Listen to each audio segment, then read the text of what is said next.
శ్రీ గురుభ్యో నమ. హరి ఓం. దంతాంచలేన ధరణీతలమున్నమయ్య పాతాళకేళిషు ధృతాది వరాహలీలం ఉల్లాఘనోత్ఫణ ఫణాధర గీయమాన క్రీడావదానం యుభరాజముఖం నమామ. అమరీ కబరీ భార భ్రమరీ ముఖరీకృతం దూరీకరోతు దురితం గౌరీ చరణ పంకజం. ఇందీవరదళ శ్యామం ఇందిరానందకందళం వందారుజన మందారం వందేహం యదునందనం.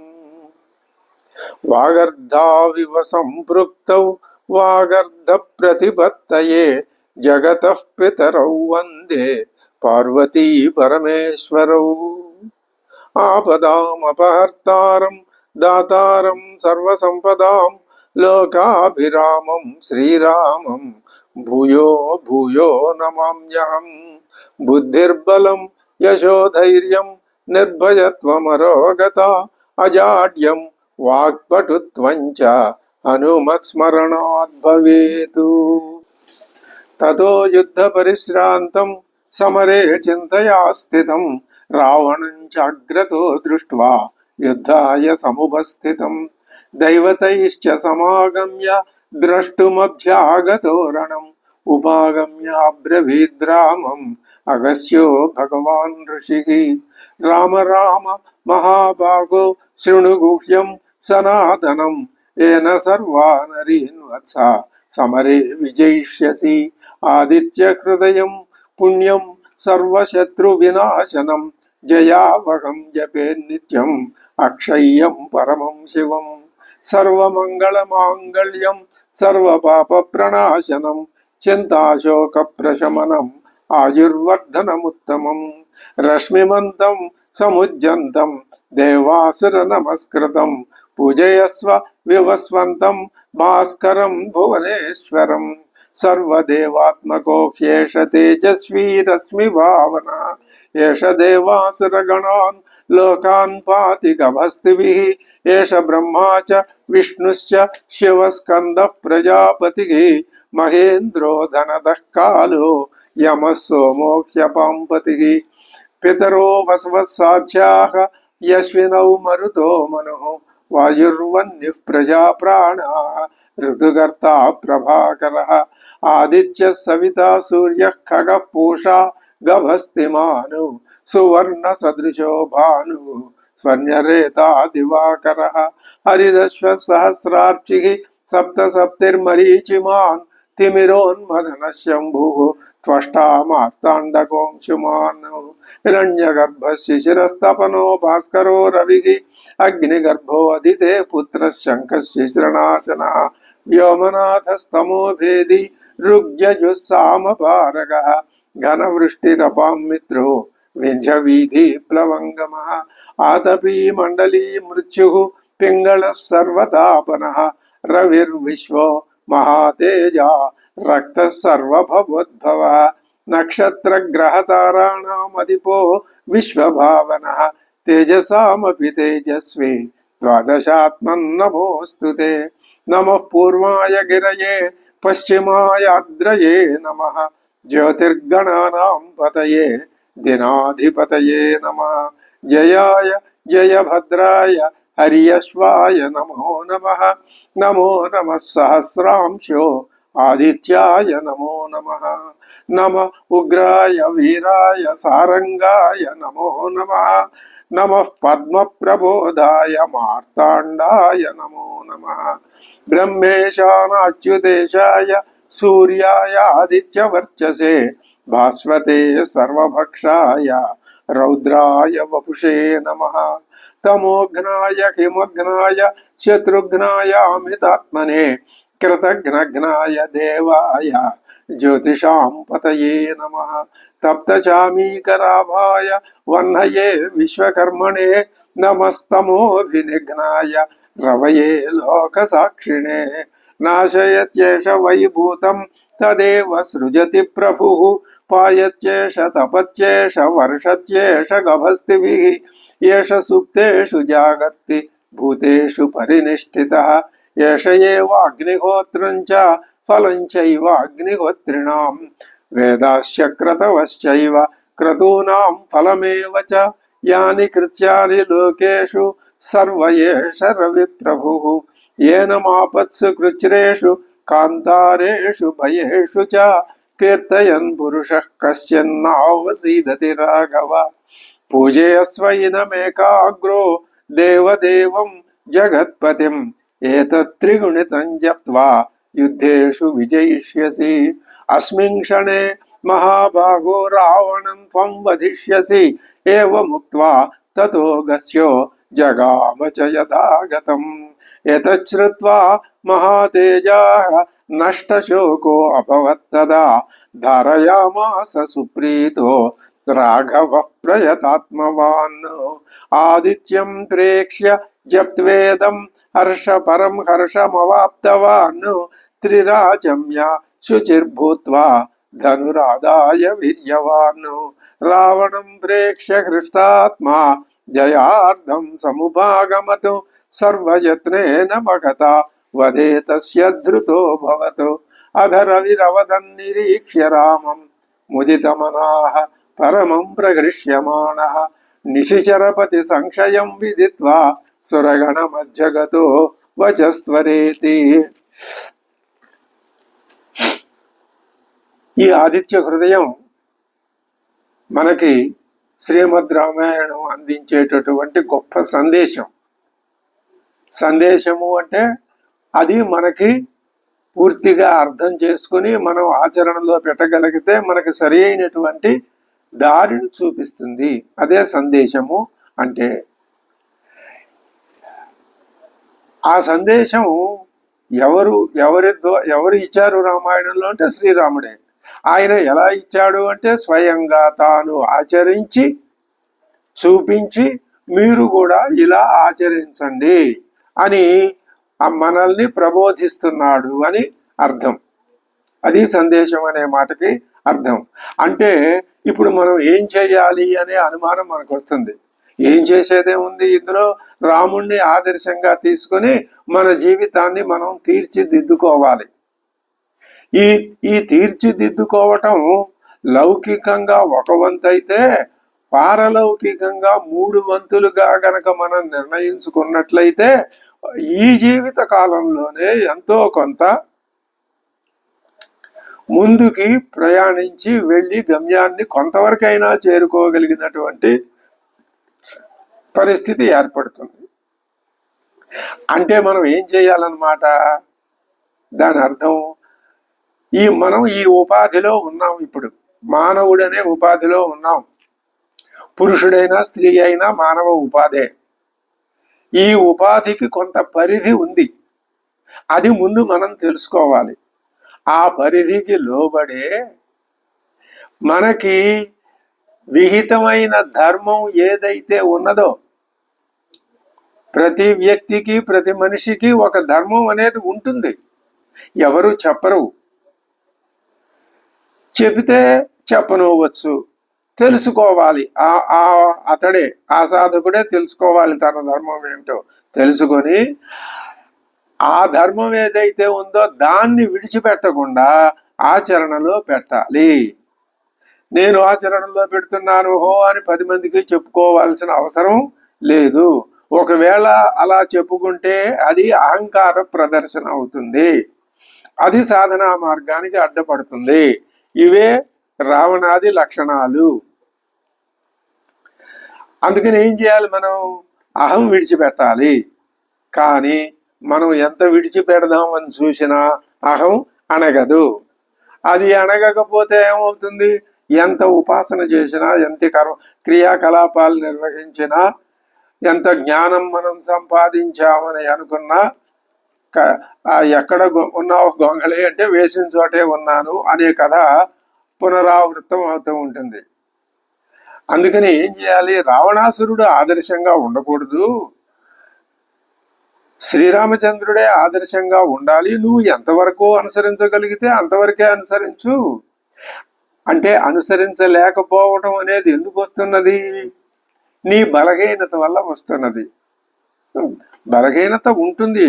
ఒక్కసారిగా ధైర్యం అనేది రాకపోవచ్చు. క్రమక్రమంగా మన బలహీనతని ఏమిటో బలహీనతని తెలుసుకోవడం అదొక గొప్ప విజయం.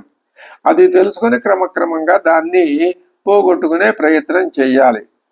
అది ఈ జీవిత కాలంలోనే జరిగితే మంచిది అని మనకి రామాయణం చెప్తోంది. వాల్మీకి రామాయణం మానవ స్వభావాన్ని అత్యద్భుతంగా చిత్రించింది. అన్ని కోణాల నుంచి ఆయా పాత్రల్ని చక్కగా చిత్రించారు. రామాయణంలో లేని పాత్ర లోకంలో లేదు. లోకంలో ఉన్న పాత్రల యొక్క మనస్తత్వం ఏదో ఒక చోట ఎక్కడో ఒక పాత్రలో రామాయణంలో ప్రతిబింబించింది. ప్రతి పాత్ర ఇదే పాత్ర అదే పాత్రగా ఉండదు, సేమ్ టు సేమ్గా ఉండకపోవచ్చు. కానీ ఈనాడు మనుష్యులు ప్రధానం కాదు, గుణాలు ప్రధానం అని ఎప్పుడూ చెప్తుంది శాస్త్రం. ఇక్కడ లోకంలో ఉన్న గుణాలు అక్కడ కనపడుతున్నాయి, రామాయణంలో కనపడుతున్నాయి.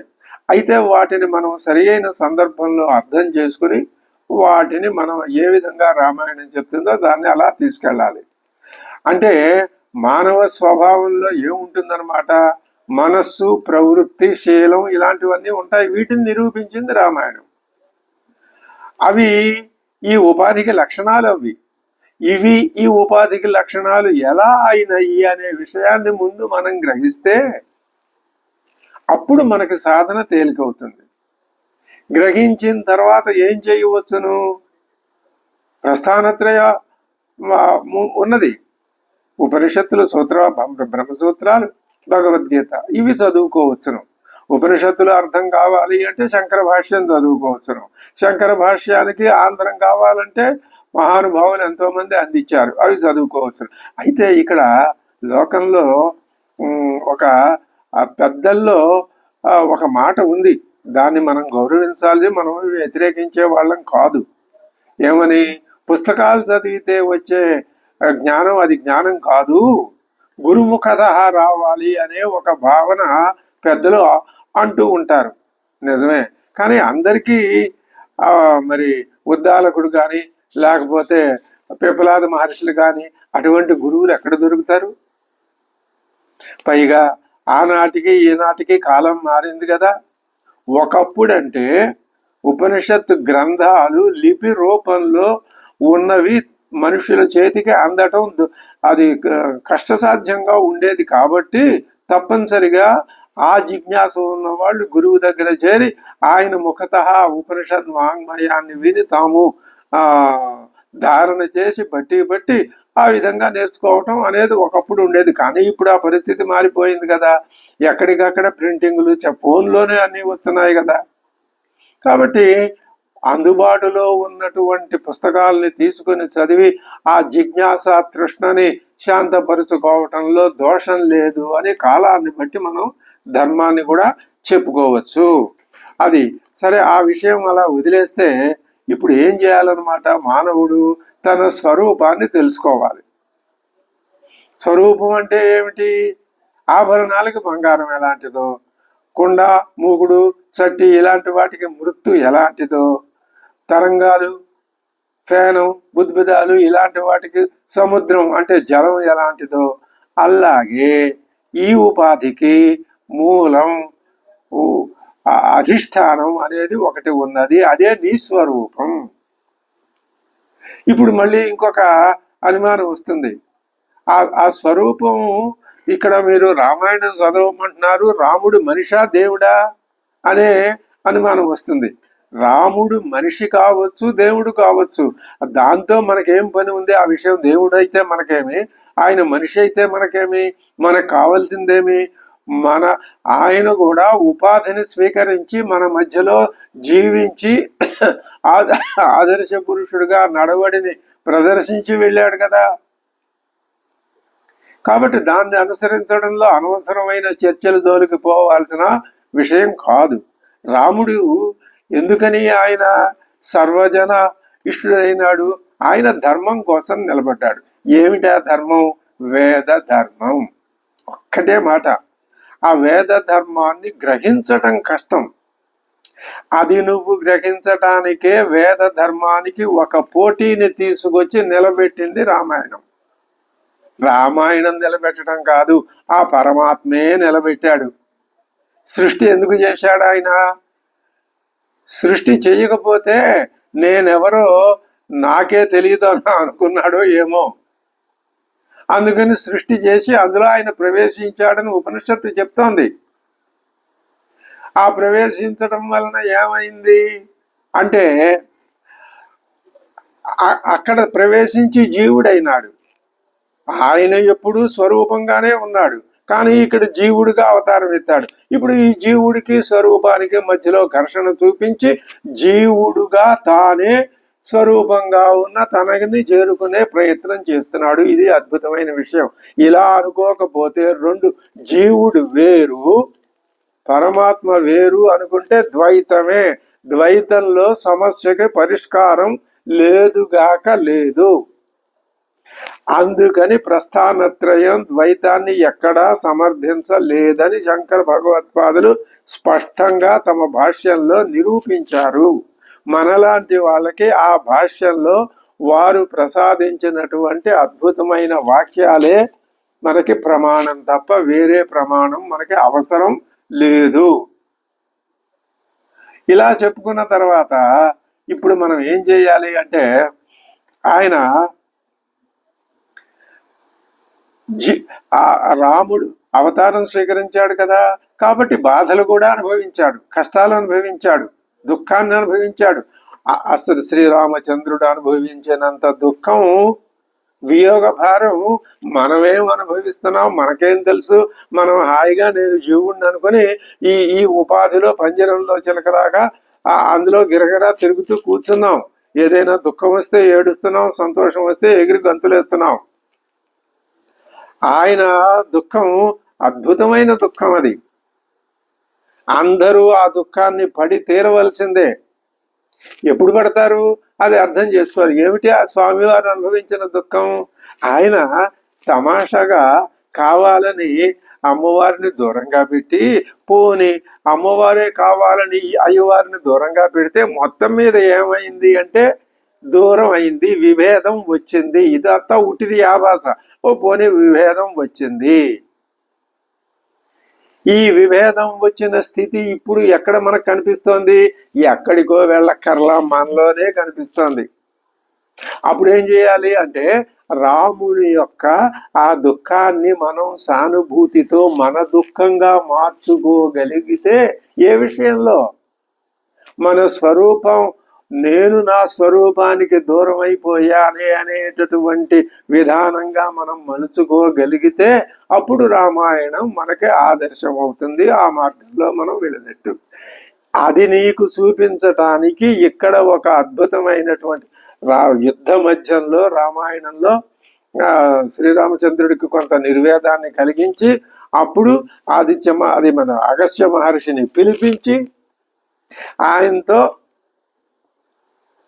నిర్వేదంలో ఉన్న శ్రీరామచంద్రుడికి ఆదిత్య హృదయాన్ని ఉపదేశింపజేసి తద్వారా ఆయన మళ్ళీ తన స్వస్వరూప జ్ఞానాన్ని పొందేటట్లు చేసి తాను చేయవలసినటువంటి అనాత్మని యొక్క అనాత్మ స్వరూపాన్ని తెలుసుకొని, అనాత్మ లేదు అని తెలుసుకొని తన ఆత్మను తాను, అంటే దాని అర్థం ఏమిటి? రావణాసుర సంహారము అంటే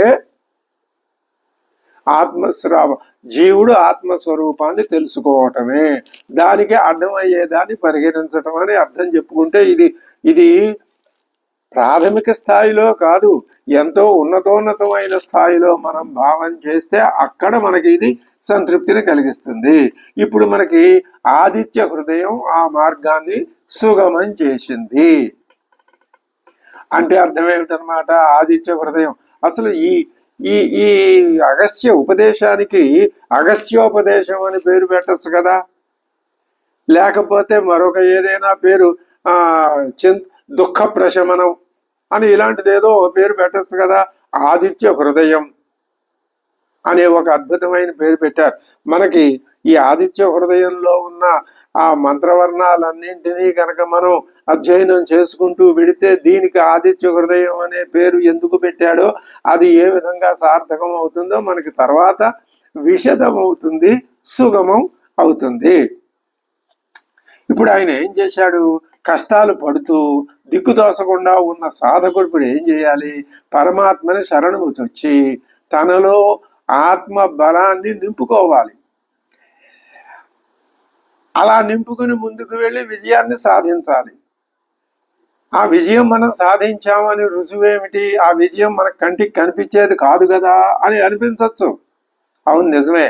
కానీ అనుభవం అనేది వస్తుంది. దాన్నే అవగతి అన్నారు శంకర భగవత్పాదులు. అవగతి అంటే స్వానుభవమే. అది అనుభవైక వేద్యమే తప్ప వర్ణనీయం కాదు. అప్పుడు ఆ స్థితినే, ఇంకా శరీరం ఉండి ఉపాధి ఉంటే అది అనుభవంలోకి వస్తే దాన్నే జీవన్ముక్త స్థితి అంటారు. ఆ జీవన్ముక్త స్థితిలోనే ఈ దేహం పడిపోతే తర్వాత సిద్ధించే స్థితిని విదేహముక్తి అని కూడా అంటారు. ఇప్పుడు దానికి ఆదిత్య హృదయాన్ని ఒక సాధనంగా మనకి ప్రసాదించింది రామాయణం అని చెప్పుకున్నాం. ఇంకొక అర్థం కూడా అందులో, ఇప్పుడు ఆదిత్య హృదయం మనకు ఒక సాధనం, ఈ కనిపించే జగత్తు ఒక సాధనం, రామాయణం శ్రీరాముని యొక్క చరిత్ర, ఆయన కథ, ఆయన నడవడి ఒక సాధనం. అలాగే అష్టమూర్తి, ఈ ప్రకృతి పంచభూతాలు, సూర్యుడు, ఇందులో సూర్యుడు ఉన్నాడు. అందుకని ఈ మాట మనం ఇప్పుడు చెప్పుకోవాల్సి వస్తున్నది. పంచభూతాలు, సూర్యుడు, చంద్రుడు, 7 జీవుడు, ఈ 8 ఆ పరమేశ్వరుడు యొక్క అష్ట విభూతులు. ఈ అష్టమూర్తినే శాకుంతల నాటకంలో మొట్టమొదట కాళిదాస మహాకవి స్తుతించాడు. అంటే ఎవరిని స్తుతించాడనమాట? పరమాత్మని. ఏ పరమాత్మని స్తుతించాడనమాట? వేద బోధితమైన, వేద ప్రచోదితమైన, వేద ప్రబోధితమైనటువంటి పరమాత్మని ఆయన స్తుతించాడని అర్థం. ఆయన పెద్ద అద్వైతి. ఈ అద్వైతంలో 1-2 చిన్న చిన్న స్థానికమైన భేదాలు ఉంటే ఉండవచ్చు కాక, అది వేరు. ఇప్పుడు ఈ అష్టమూర్తుల ద్వారా మనం ఏం చేయాలి? ఆ మహాశక్తిని తెలుసుకోవాలి. అష్టమూర్తులు ఎందుకున్నాయి? పంచభూతాలు ఎందుకున్నాయి? నీ శరీరం పంచభూతాలతోటి, అష్టమూర్తులతోటి.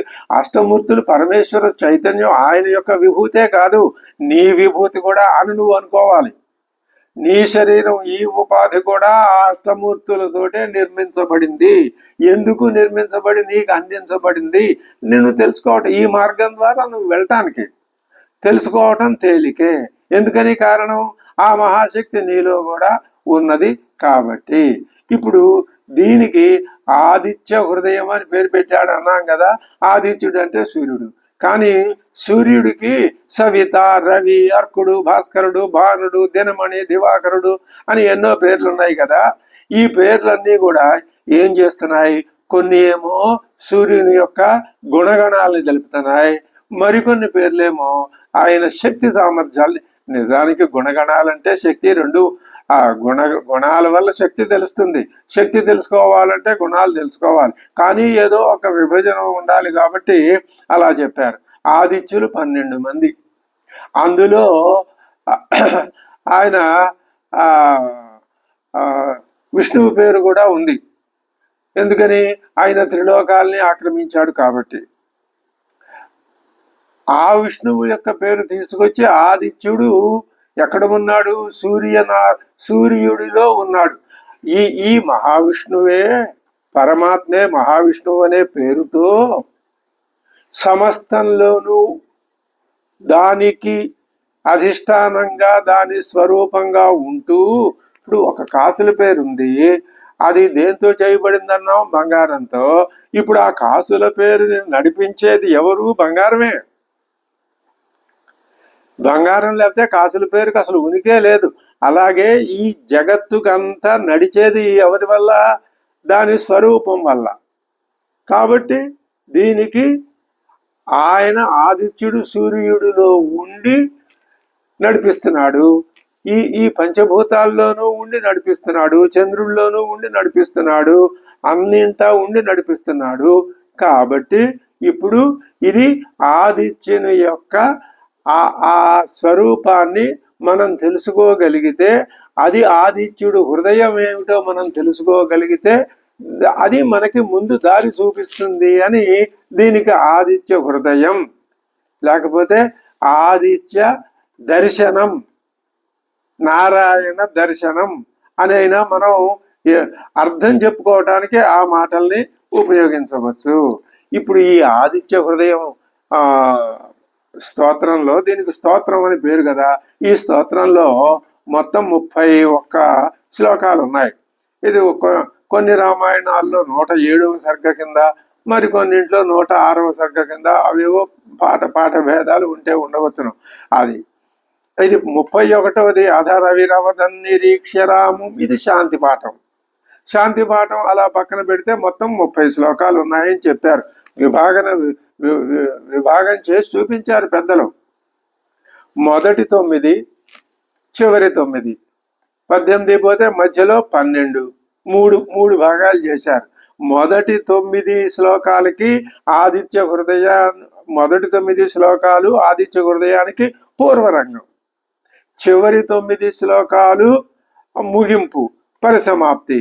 అది స్తోత్ర ప్రాశస్త్యాన్ని తెలుస్తాయి. మొదటి 9 శ్లోకాలు స్తోత్రాన్ని మనకి తెలియజెప్తాయి, ఇంట్రడ్యూస్ చేస్తాయి. అవి దాని మహిమని చెప్తాయి. మధ్యలో అది నిజమైన స్తోత్రం, అదే స్తోత్రము నుతి. అంటే ఆ మధ్యలో 12 శ్లోకాలేనా మిగతావి కాదా? అలా కాదు.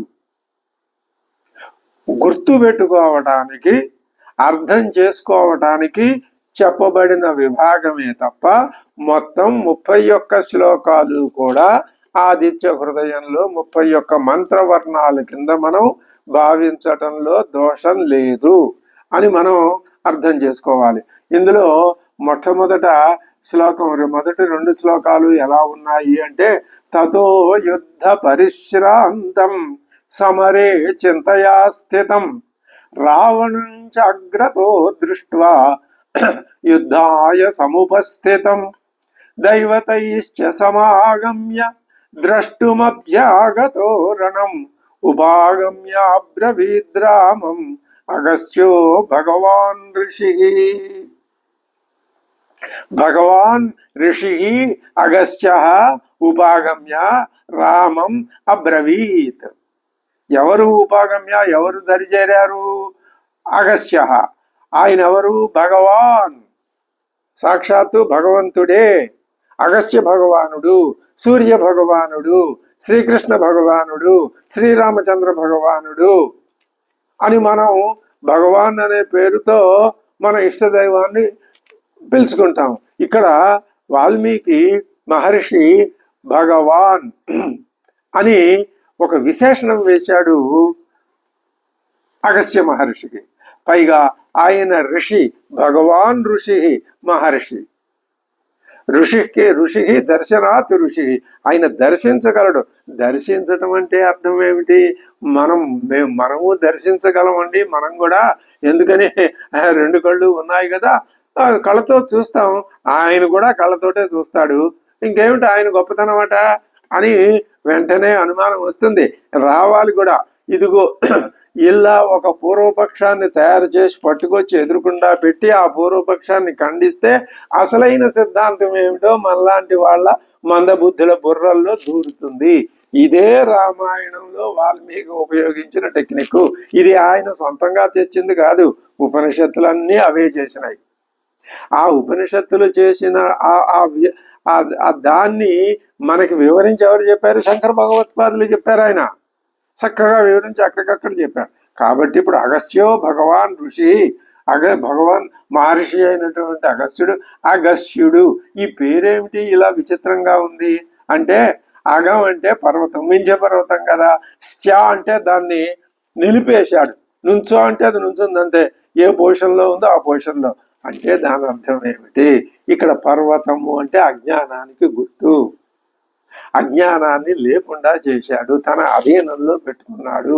అదే దాని అర్థం. మీకు ఏమీ అక్కర్లేదు, ఏది తెలిస్తే అన్నీ తెలిసిపోతాయో అన్న దాంట్లో ఉన్న అర్థం ఇదే. అగస్త్యుడు పర్వతాన్ని నిలిపేశాడు అంటే అర్థం ఏమిటి? పర్వతం అంటే నిజంగా పర్వతమా? పర్వతం అంటే అజ్ఞానం పర్వతం అంతరిది. అటువంటి అజ్ఞానాన్ని ఆయన నిలిపేసి తన అధీనంలో పెట్టుకున్నాడు. కాబట్టి స్థాయతే స్తంభయతి ఇది స్థాయతి ఇది స్తబ్నాతి ఇది అని కూడా అర్థం చెప్పారు. అటువంటి అగస్త్యుడు ఇతడు ఏం చేయాలన్నమాట, ఆయన ఎక్కడికి వచ్చాడు, ఆ రామం ఉపాగమ్య శ్రీరామచంద్రుడు వద్దకు వచ్చి అబ్రవీతు చెప్తున్నాడు. ఈ అబ్రవీతు చెప్పడానికి ముందు ఇంకా కొన్ని మాటలు ఉన్నాయి అక్కడ. అదేమిటి, ఎప్పుడు వచ్చాడండి, రాముడి దగ్గరికి వచ్చాడా, ఆ రాముడు ఎక్కడున్నాడు, అప్పుడు ఏ స్థితిలో ఉన్నాడండి, మరి ఆ అగస్త్యుల వారు ఒక్కడే వచ్చాడా, ఆయన ఇంకా ఎవరితోటైనా కలిసి వచ్చాడా, ఈ వివరాలు కూడా చెప్పాలి కదా. చెప్తున్నాడు వాల్మీకి. మనం ఎప్పుడైతే స్తోత్రం యొక్క అర్థాన్ని మన మనస్సుకి బాగా హత్తుకునేటట్లు చేసుకోగలమో అప్పుడు ఆ స్తోత్ర పాఠం మనకి అర్థమైన దాన్ని స్తోత్రం చేస్తే అది మనకి మరింత ఫలితాన్ని మనకి ఇస్తుంది అని పెద్దల యొక్క బోధ కదా. కాబట్టి మనకు అర్థం చేసుకోవటం చాలా తేలికే అవుతుంది. తతః అంటే తరువాత, ఏ తరువాత, ఇప్పుడు అక్కడ ఇంతకు ముందు చెప్పుకున్నాం, రావణాసురుడు వెళ్ళాడు, మళ్ళీ వస్తాడు. అప్పుడు శ్రీరామచంద్రుడిలో కొద్దిగా ఆయన ముఖం చూసినట్లయితే కొంచెం గ్లాని, కొంచెం అలసట, అది కూడా ఉత్తి మాటే. స్వామివారి ముఖం ఎప్పుడూ నిత్య నూతనంగా పంకజశ్రీ సమానంగా వెలుగుతూ ఉంటుంది. అందులో గ్లాని ఏముంది, అది ఒక భావన అలా వచ్చింది, లోకానికి అలా కనపడింది. సరే, తతః ఇప్పుడు ఎలా ఉన్నాడు స్వామి, యుద్ధ పరిశ్రాంతం, యుద్ధంలో పరిశ్రాంతుడై ఉన్నాడు, అలిసిపోయి ఉన్నాడు. మరి 14,000 మంది ఖరాదుల్ని సంహరించినప్పుడు జనస్థానంలో అప్పుడు అలసిపోలేదా అండి, అప్పుడు అలసిపోయాడు. కానీ ఈ అలసిపోయాడనే మాట ఎక్కడ చెప్పాలో అక్కడ చెప్పాలి, కానీ ఒక మాట అన్ని చోట్ల చెప్పడం అది వాల్మీకి పద్ధతి కాదు. యుద్ధ పరిశ్రాంతం సమరే చింతయా స్థితం, ఆయన ఆలోచనలో పడ్డాడు. పైగా రావణంచ ఆయనకి ఆలోచన దేనివల్ల కలిగింది, రావణంచ అగ్రతో దృష్ట్వా యుద్ధాయ సముపస్థితం, యుద్ధానికి వచ్చినటువంటి రావణాసురుణ్ణి అగ్రత ఎదురుకుండా చూస్తూ పరిశ్రాంతి పొందినటువంటి ఆ శ్రీరాముడితో ఆయన అగస్త్యుడు అబ్రవీతు అంటున్నాడు. ఆయన ఒక్కడే వచ్చాడా అని అనుమానం వచ్చింది ఇందాక. దైవతైశ్చ సమాగమ్య, దేవతలతో అందరితోనూ కలిసే ఆయన, అంటే ఈయనను అనుసరించి దేవతలు కూడా వచ్చారు. ద్రష్టుం అభ్యాగత రణం, యుద్ధానికి వీళ్ళు ఎందుకు వచ్చారు అక్కడికి, పైన ఉన్నారు ఆకాశంలో నిలబడి, యుద్ధం చూడడానికి వచ్చారు. యుద్ధం చూడటం ఏమిటండి, ఇది ఏమైనా క్రికెట్ మ్యాచ్లా చూడడానికి అంటే దానికి దీనికి సంబంధం కాదు. ఇది యుద్ధం అంటే నిజంగా ఇక్కడ యుద్ధం, అది రామరావణ యుద్ధం జరిగింది కదా, అది వేరు.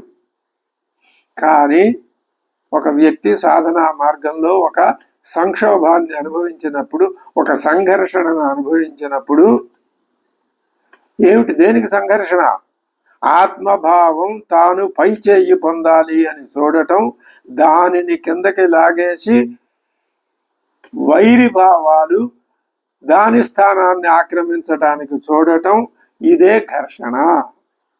ఈ ఘర్షణలో ఇప్పుడు ఆత్మభావం కొంచెం అలిసినట్లు కనిపిస్తున్నది. ఇదంతా మనకి అనుభవంలోకి మనం తెచ్చుకోవాలి, తెచ్చుకోకపోతే రాదు. 100 జన్మలు కాదు, 1,00,000 జన్మలు ఎత్తినా మనం అనుభవంలోకి ప్రయత్నపూర్వకంగా ఈ స్థితిని మనమే మనలో వేసుకోవాలి కళ్ళు మూసుకొని, లేకపోతే రాదుగాక రాదు. అందుకని ఏం చేయాలి, ఇప్పుడు ఆయన ఆ దేవతలంతా వచ్చి అక్కడ నిలబడితే ద్రష్టుం అభ్యాగత, ఆ సంఘర్షణ ఎలా ఉందో చూడాలి.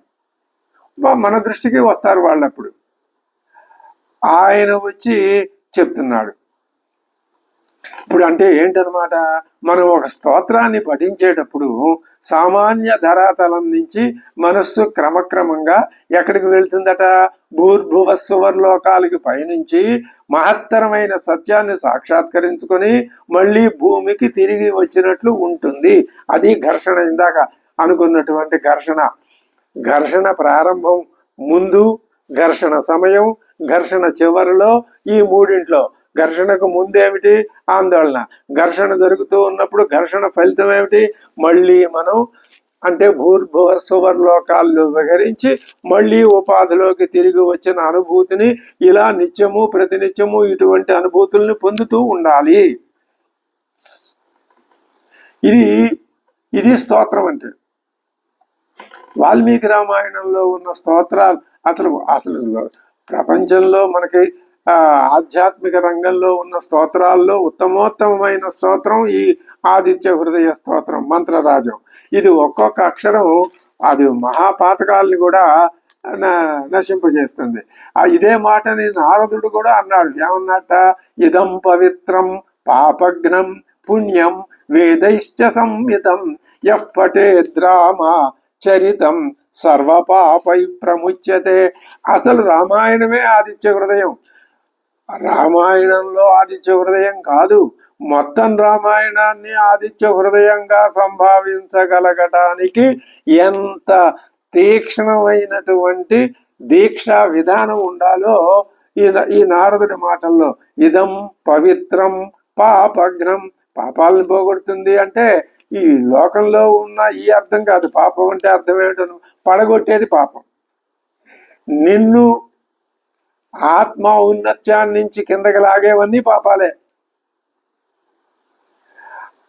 పుణ్యం వేదైశ్చ సంహితం యః పఠేద్రామచరితం అతడు సర్వపాపై ప్రముచ్యతే.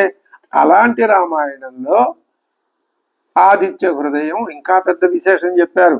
గాయత్రి మంత్రాక్షరాలు గాయత్రి బీజాక్షర సంహితంగా మంత్రశక్తితో కలిపి జోడించి చెప్పబడినటువంటి స్తోత్రరాజం ఆదిత్య హృదయం.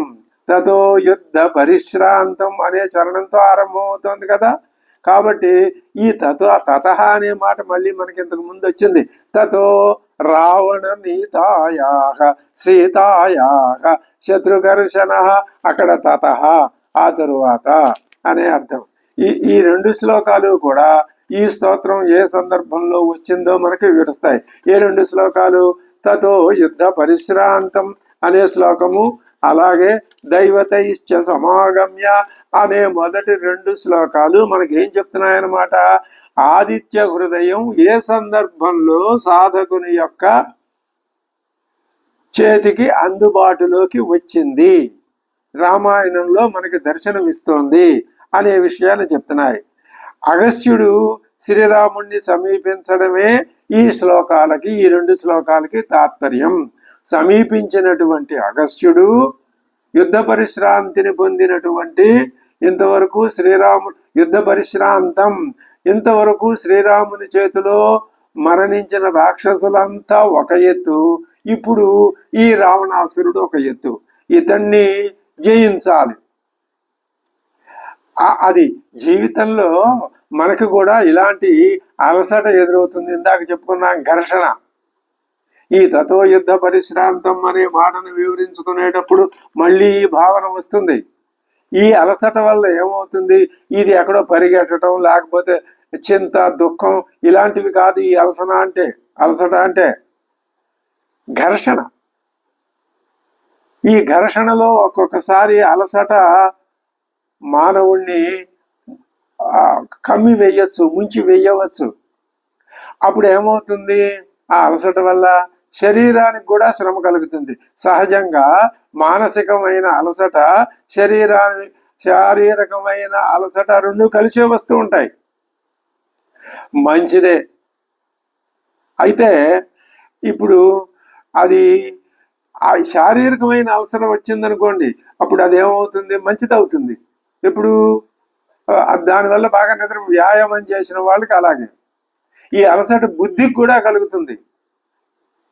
బుద్ధికి అలసట కలగటం, శరీరానికి అలసట కలగటం, ఎక్కడ ఏది అని ఎదమిద్దంగా విడదీసే రేఖ ఉండదు. ఒకవేళ బుద్ధికే అలసట కలిగితే అది ఏమవుతుంది, ఎప్పుడు వస్తుంది, బుద్ధికి పదును పెట్టడం వల్ల అలసట రావచ్చు. మరి ఇప్పుడు యుద్ధ పరిశ్రాంతుడుగా ఉన్నాడు కదా శ్రీరాముడు, ఆయనకి శారీరకమైన అలసట కలిగిందా, బౌద్ధికమైన అలసట కలిగిందా? దాన్ని కొంచెం ఇక్కడ మనం చర్చిస్తున్నాం అన్నమాట. కానీ మానసిక అలసట అంటే నరాల అలసట మనిషిని కొంగదీస్తుంది. శ్రీరాముడి మానసిక పరిశ్రాంతే పొందాడు అని చెప్తున్నారు పెద్దలు. శారీరకమైన అలసట ఏముంది ఆయనకి? ఎప్పటి నుంచి అసలు ఈ అలసట ఇప్పుడు వచ్చింది కాదు, ఇది ముఖ్యమైన విషయం. ఎదురుగుండా రావణాసురుని చూసి భయపడి ఈయనకి అలసట కలిగి దుఃఖం కలిగిందా, అది ఒట్టి మాట. ఇక్కడ చెప్పవలసి వచ్చింది ఆ మాట ఎందుకు చెప్తున్నాడు అంటే, ఇంకా ఇక సాధన అన్నది ఉన్నతోన్నత స్థితికి చేరుకుంటోంది. ఇది సరి అయినటువంటి సమయం శ్రీరాముడు అలసట చెందాడు అని చెప్పటానికి. అసలు నిజానికి ఆ మారీచుణ్ణి కొట్టి తీసుకురావడానికి వెళ్ళినప్పుడే స్వామివారిలో అలసట ప్రవేశించింది. ఆయన అలసటకు గురయ్యాడు. తిరిగి వచ్చి చూసేసరికి ఆశ్రమంలో అమ్మవారు లేదు కదా. ఆ క్షణం నుంచి ఆయన ఆ విధమైనటువంటి పరిశ్రాంతిని పొందుతూనే ఉన్నాడు. ఇది మనం చెప్పుకునే అర్థం. అంతే. ఇప్పుడు అది తారస్థాయికి చెందింది అని అర్థం చెప్పుకోవచ్చు. కానీ ఇప్పుడు మానసిక అలసట ఎప్పటి నుంచి అంటే సీతాపహరణం దగ్గర నుంచి. అది మనలో ఉన్న సీతమ్మ కూడా అపహరింపబడింది, కానీ అది మనకు తెలియదు. అది ఆ మాట చెప్పడానికి ఈ మాట చెప్పాల్సి వచ్చిందనమాట. సీతమ్మ సర్వత్రా ఉంది కదా, ఉన్నప్పుడు మన బుద్ధిలో ఉండదా? ఉంది. ఉన్న సీతమ్మ ఇప్పుడు ఏం చేసింది? కథ అని బట్టి చూసినట్టయితే లంకలో ఉంది. అంటే నీలో ఉన్న కామక్రోధాది దుర్గుణాలు అమ్మవారిని నీకు దూరం చేశాయి. ఇప్పుడు నువ్వేం చేస్తున్నావు? కామక్రోధాదుల మీద శత్రుత్వం వహించి పోరాడకుండా నిత్యం సీతమ్మల గురించి దండం పెడుతున్నావు. ఎందుకు? ఏం లాభం?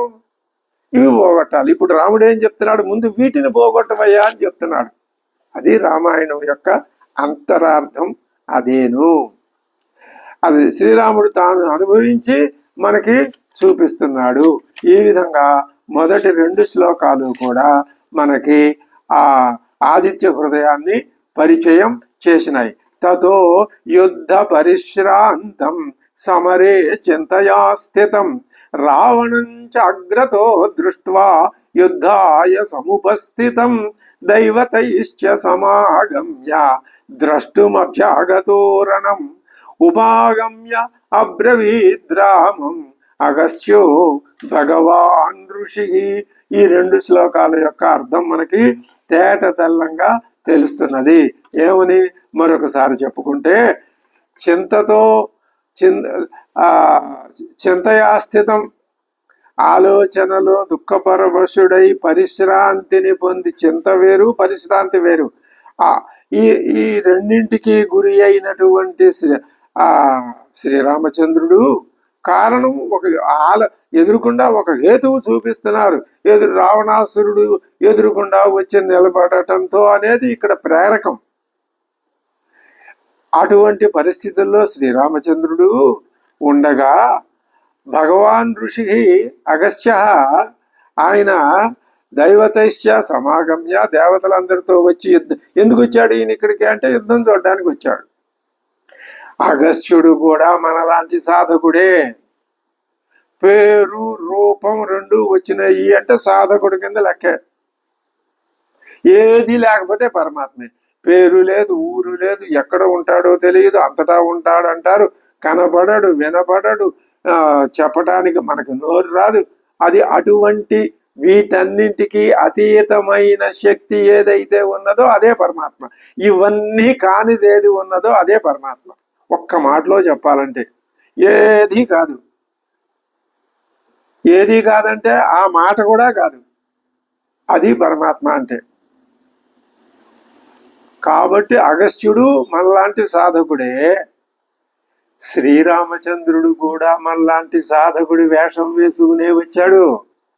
అయితే మనము సాధకులమే, మనమేమో ఎల్కేజీ యూకేజీలో ఉన్నాం, వాళ్ళు ఎక్కడో పెద్ద ఉన్నత స్థితిలో వాళ్ళు ఉన్నారు. తరతమ భేదం అంతరమే తప్ప ఏమీ తేడా లేదు. మనం కూడా అంత తీవ్రమైన కృషి చేస్తే వాళ్ళు మనం ఒకటే అయిపోతాం. ఇదే అద్వైతం. వేరు భక్తుడు వేరు భగవంతుడు వేరు అనేది అద్వైతం కానే కాదు. అయితే నేను భగవంతుడు ఒకటేనా అండి, చాలే నవ్వుతారు ఎవరైనా, మీరు ఊరుకోండి ఇక చెప్పకండి ఈ మాటలు అనే స్థితి రావచ్చు. అందుకని సహజంగా ఎవరు ఇలా చెప్పరు, ఈ మాటలు చెప్పరు. ఎప్పుడు చెప్తారు? అర్థం చేసుకోగలిగిన వాళ్ళ యొక్క సమక్షంలోనే ఇలాంటి మాటలు వస్తాయి తప్ప లేకపోతే కాదు. తతో యుద్ధ పరిశ్రాంతం సమరే చింతయా స్థితం రావణంచాగ్రతో దృష్ట్వా యుద్ధాయ సముపస్థితం దైవతైశ్చ సమాగమ్య ద్రష్టుమభ్యాగతోరణం ఉపాగమ్య అబ్రవీద్రామం అగస్యో భగవాన్ ఋషి. అబ్రవీత్ చెప్తున్నాడు. మొట్టమొదట శ్రీరామచంద్రుని ఆయన సంబోధించాడు. రామ రామ మహాభాగో శృణు గుహ్యం సనాతనం ఏన సర్వానరీన్ వత్స సమరే విజయిష్యసి. ఇది ఉపదేశంలో మొట్టమొదటి శ్లోకం. ఈ శ్లోకమే చాలా అద్భుతమైనటువంటి శ్లోకం. రామ రామ రెండుసార్లు పిలుస్తున్నాడు శ్రీరాముణ్ణి. రామా రామా, ఇందుకు రెండు సార్లు ఎందుకు పిలవటం? శ్రీరామ అని ఒకసారి పిలిస్తే చాలు కదా. కాదు, పెద్దలందరూ ఏమర్థం ఒక అర్థం ఏం చెప్పారండి అంటే, ఇంతకు ముందు అమ్మవారిని వివాహం చేసుకుని వచ్చేటప్పుడు పరశురాముడు ఎదురయ్యాడు. ఆ పరశురాముడు కూడా మహావిష్ణువు యొక్క అవతారమే. దాని యొక్క పరిమిత ప్రయోజనం అది పూర్తయిపోయింది. ఇంకా ఇద్దరు రాములు ఉండక్కర్లేదు, ఒక రాముడు చాలు. ఆయనే కోదండరాముడు, ఆయనే జానకీ రాముడు, ఆయనే సీతారాముడు, ఆయనే దశరథ రాముడు. ఇంకా ఈ పరశుతో పని లేదు అని ఆ పరశురామ అవతారంలో ఉన్న ఆ శక్తిని కూడా ఈయనకే సమర్పణం చేసి ఆయన వెళ్ళిపోతాడు. కాబట్టి ఇప్పుడు శ్రీరామచంద్ర దశరథ రాముడిలో విశేషం ఏమిటి? రెండు రకాలు ఉన్నాయట. ఏమిటవి? కోపం, శత్రు సంహారం చెయ్యాలంటే కోపం రావాలి. ఆ కోపమా రాముడికి రాదు. మరి ఎలాగా? అందుకని ఏం చేశారు అక్కడ వాల్మీకి తెలివితేటలుగా, ఆ పరశురాముడు కోపాన్ని ఇప్పుడు స్వామివారికి తాత్కాలికంగా ఉంచండి బాబు, మీ దగ్గర అవసరం వస్తే ఉపయోగించండి అని ఇచ్చారు. సరే, ఆయన ఆ పక్కన పడి ఉండు అన్నాడు. అది అలా ఉంది. మరి అసలు సహజంగా ఏముంటుంది? కరుణ. ఎవరైనా సరే ఏతద్వ్రతం మమ, నన్ను ఆర్తితో పిలిస్తే నేను వాళ్ళ దగ్గరికి వెళ్తాను, వాళ్ళని రక్షిస్తాను, వాళ్ళ బాధలు పోగొడతాను, వాళ్ళ కోరిక తీరుస్తాను అని కదా ఆయన ప్రతిజ్ఞ. ఈ ప్రతిజ్ఞ నిర్వహణలో నేను సీతమ్మ వారిని లెక్క చేయను, నా రాజ్యాన్ని లెక్క చేయను, నన్ను లెక్క చేయను అంటున్నాడు ఆయన. మరి కాబట్టి ఏమున్నట్టు సహజంగా? దయ, భక్తుల మీద దయ, జీవుడి మీద దయ. తాను జీవుడయ్యుండి వేషం వేసుకొని ఇలా చెప్పాలి, తాను పరమాత్మే అయినా జీవుడి వేషం వేసుకొని దయని చూపించి ఆ జీవుని యొక్క స్వభావాన్ని లోకానికి వివరించి చెప్తున్నాడు మా పరమాత్మ.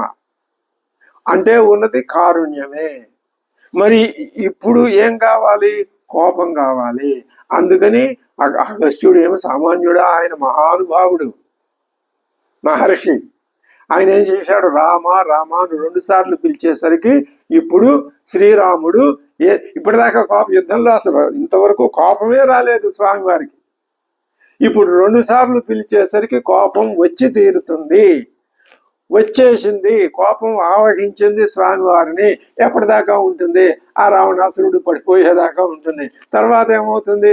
మళ్ళీ అది ఎక్కడికి వెళ్ళిపోవాలో అక్కడికి వెళ్ళిపోతుంది. ఆ ఉద్దేశంతో రామ రామ అని 2 సార్లు పిలిచాడు. ఇంకో మాట అంటున్నాడు, మహాబాహో, ఓ మహాబాహు అయినటువంటి శ్రీరామచంద్ర, మహాబాహు రాజానుబాహు అరవింద దళాయతాక్షం రామం నిశాచర వినాశకరం నమామి అని కదా లోకంలో ఉన్న సుప్రసిద్ధమైన శ్రీరామ విగ్రహాన్ని వర్ణించే శ్లోకం. అజానుబాహుడు, బాహువులు మనిషి యొక్క దృఢమైన మానసిక నిర్ణయాన్ని అమలు చేయటానికి ఉపయోగపడేటటువంటి కరణాలు, పనిముట్లు. అది మహాబాహు లక్షణము. అంటే ఆయన ఏ నిర్ణయాన్నైతే తీసుకుంటాడో ఆ నిర్ణయాన్ని అమలు జరపటంలో ఇవి మహాశక్తివంతములైనవి. నిర్ణయం మాత్రం గొప్పదయ్యుండి బాహువులు బలహీనమైతే దానివల్ల ప్రయోజనం లేదు అని తెలియజెప్పటం అన్నమాట. మహాబాహు వైష్ణవమైన ధనస్సుని ఇచ్చాడు అగస్త్య మహర్షి. ఇప్పుడు ఆయన దగ్గర ఉన్నది అదే. ఆ వైష్ణవ ధనస్సు విష్ణువు దగ్గరే ఉంటుంది. ఈ రహస్యం మనకు తెలుసు, ఆ రావణాసురుడికి తెలియదు. అందుకని ఆ వైష్ణవమైన ధనస్సుని చేత పట్టుకోవాలి అంటే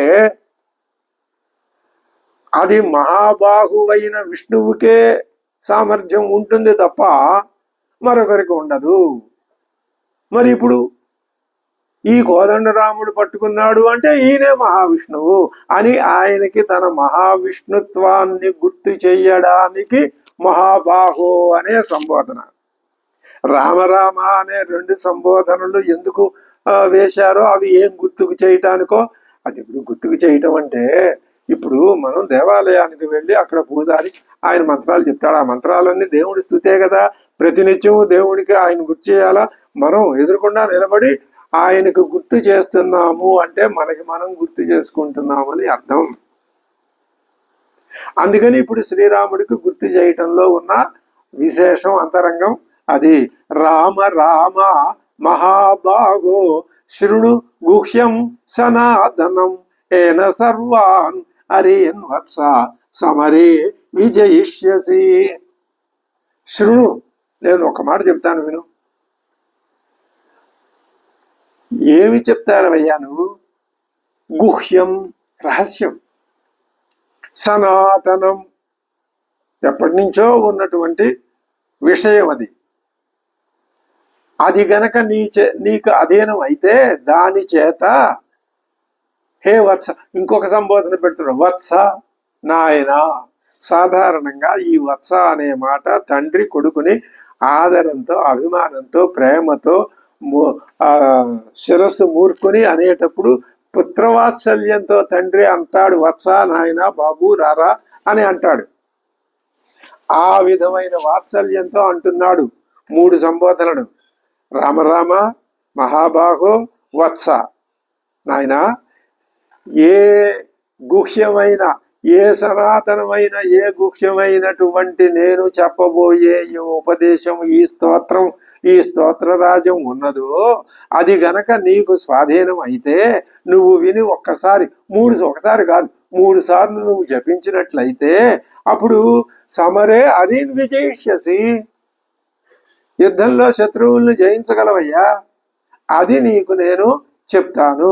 ఇంకా ఈ శ్లోకంలో ఇంకా కొంచెం విశేష అర్థాలని పెద్దలు చెప్పారు. అవి కూడా మరొకసారి తర్వాత మనం మననం చేసుకుందాం. స్వస్తి.